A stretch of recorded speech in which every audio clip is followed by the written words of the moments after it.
Good morning, boys and girls. This is Mr. Beaumont speaking. Today we have a Posties reading, and we're reading from the Posties newspaper from February 9th to February 15th, 2026. That is this week, the last week before the Lunar New Year holiday. So if we look at the front of the Posties newspaper, we have an article about coming together to sing.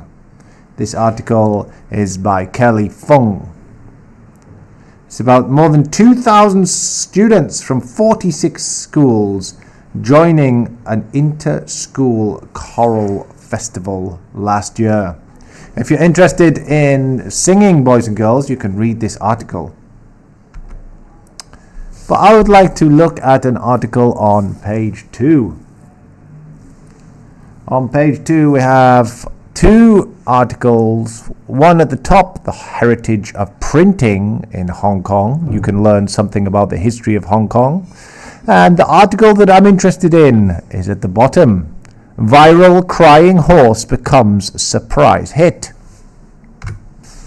Let's have a look at this article.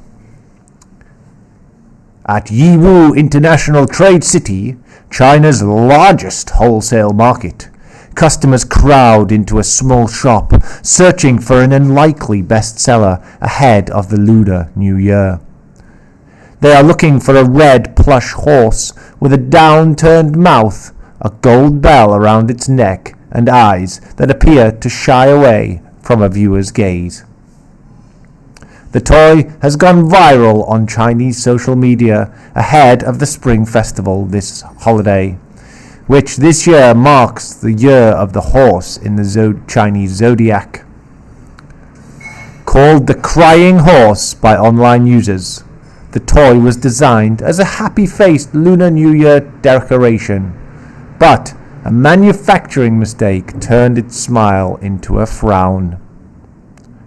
A worker sewed the mouth on upside down by accident, said Jiang Huaqing, owner of the shop Happy Sisters. Jiang said she offered a refund after discovering the flaw, but the customer never returned the toy.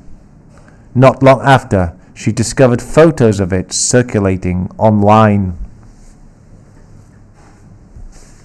So, boys and girls, why did the crying horse toy become popular on Chinese social media ahead of the Lunar New Year? Well, let's have a look at why it might have been so popular. Actually, it was a mistake.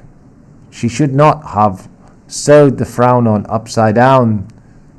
But the people thought it was quite cute, and they really wanted this toy. So what we learned is that sometimes mistakes can lead to something unexpected that is actually a good thing. And it reminds me of this story.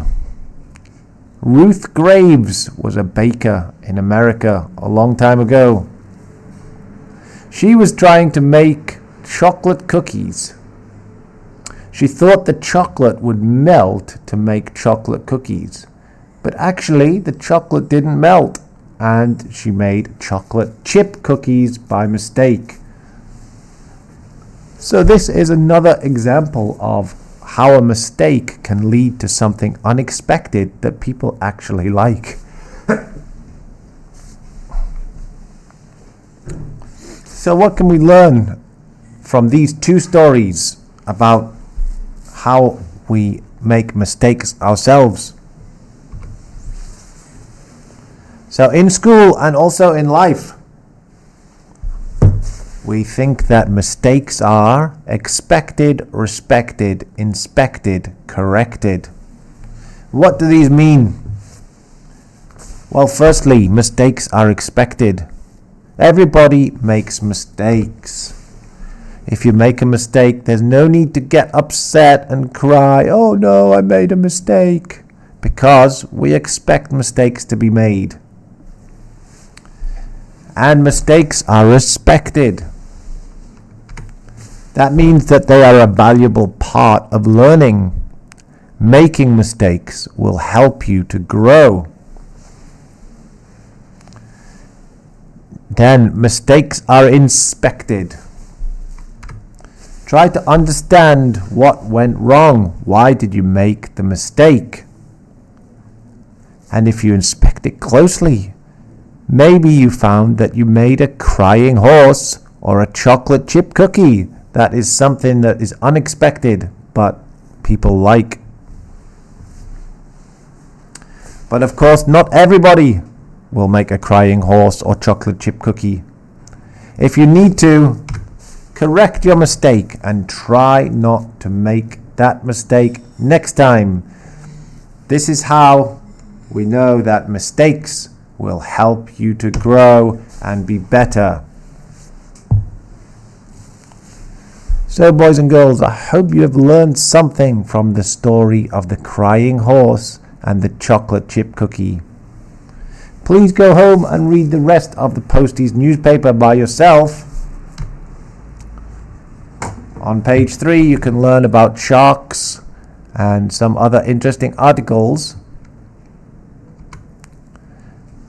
On page 4 you can learn about a cartoon maker called Justin Tan. Now Justin is only 22 years old, but when he was 3 years old he was diagnosed with autism and attention deficit disorder, ADHD, and he thinks some of these qualities that he has are because of his diagnosis. So we can learn from this that neurodivergence is something to be embraced, can make people have different strengths.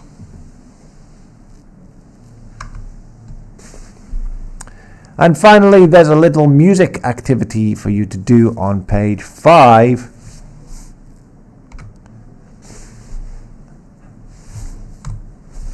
So I hope you enjoyed today's Posties reading, and I hope you go home and read the newspaper and you've learned some little facts from today's reading. I hope you have a great Chinese New Year, and I'll see you after the holidays. Thank you very much, boys and girls.